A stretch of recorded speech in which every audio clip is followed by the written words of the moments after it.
Hello everybody, welcome to the core content lecture. This one will be focused on a deeper dive into reversion levels.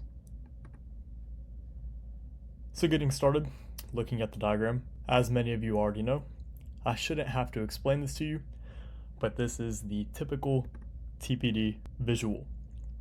So as you can see, we have a cracking correlation between the close of this candle, which would be candle 1, and the opening of this candle, which would be candle 3.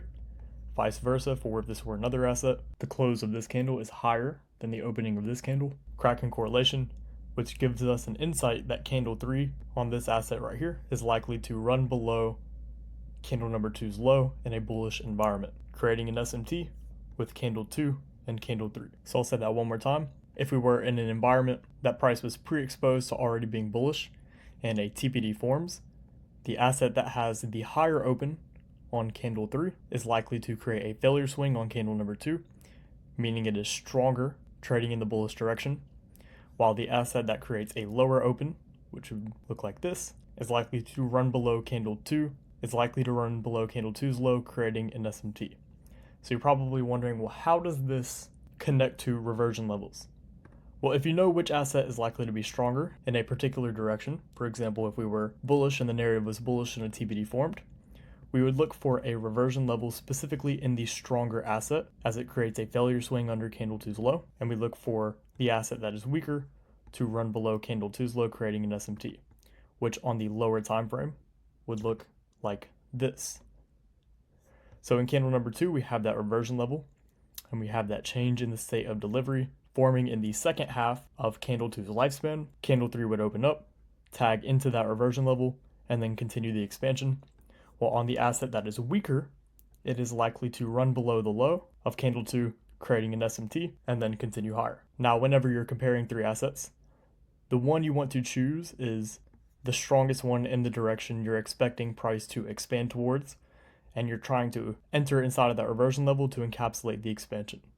And to prevent getting stopped out or getting wicked out from the SMT, you always want to choose the stronger asset. Generally, more times than not, if you follow with the time frame alignment in the order of operations, which was shared in the previous reversion level lecture, you will see this phenomenon happening. But if we look a little bit closer into the depth of reversion levels, typically the price action beforehand will have a small phase of an accumulation and another small phase of accumulation. So a high probability reversion level will have generally a tight consolidation and then an expansion, and then one more consolidation again, and then another expansion, finally creating that reversion level, with having the TPD tipping its hand that a reversion level is there. That change in the state of delivery will occur, price reprices inside of that reversion level, and then candle 3 expands. After the expansion, the typical characteristic of price action is having another small consolidation, slightly above the previous consolidation, before that reversion level forms. And if you have a fair value gap intertwined with that consolidation, that can be used the same way as the universal model that I shared with you all at the beginning of the year. And then if price expands away from that again, you can use it the same way with this consolidation, taking that across, intertwining it with the fair value gap, price is prone to retracing inside of there, and then continuing the expansion. So now you're probably wondering, what is the takeaway from this? How do I actually see this and identify this? Well, it all comes by means of having the TPD there and seeing a reversion level within there, and then having that change in the state of delivery as well, giving you insight that all of this is likely to occur.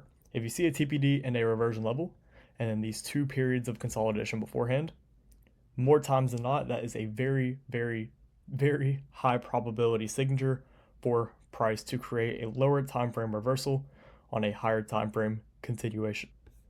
But some of you that have been around a little bit longer, you guys might look at this and see this as ICT market maker models, which is pretty much what it is, with the inclusion of reversal levels and TPDs. So reversion levels tell you when ICT market maker models are actually there. True market maker models. If you go back and look at every high probability reversion level that worked and that gave a really nice run on price, you will see the same characteristic. So reversion levels and TPDs act as the vertex of market maker models.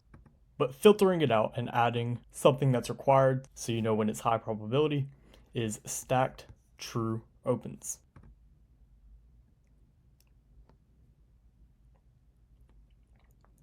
So the age-old adage of never buy above the true open, never sell below the true open, that applies with reversion levels and TPDs that tip its hand for reversion levels. So optimal bearish reversion levels will form above the 90-minute cycle and microcycle true open. Optimal 5-minute reversion levels will form above or below the daily cycle and 90-minute cycle true open. 15-minute reversion levels should form above the weekly cycle and daily cycle true open. And optimal hourly reversion levels will form either above the weekly cycle true open and the daily cycle true open. And it's all dependent if you're bearish or bullish. Let's say, for example, you're bullish and an hourly TPD forms with a 15-minute reversion level, then it should form below the weekly cycle and daily cycle true open. So adding that into context with the image, it would look something like this.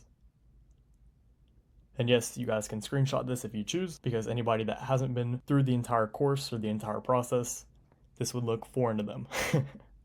So hopefully y'all found this one insightful. Enjoy the rest of your weekend.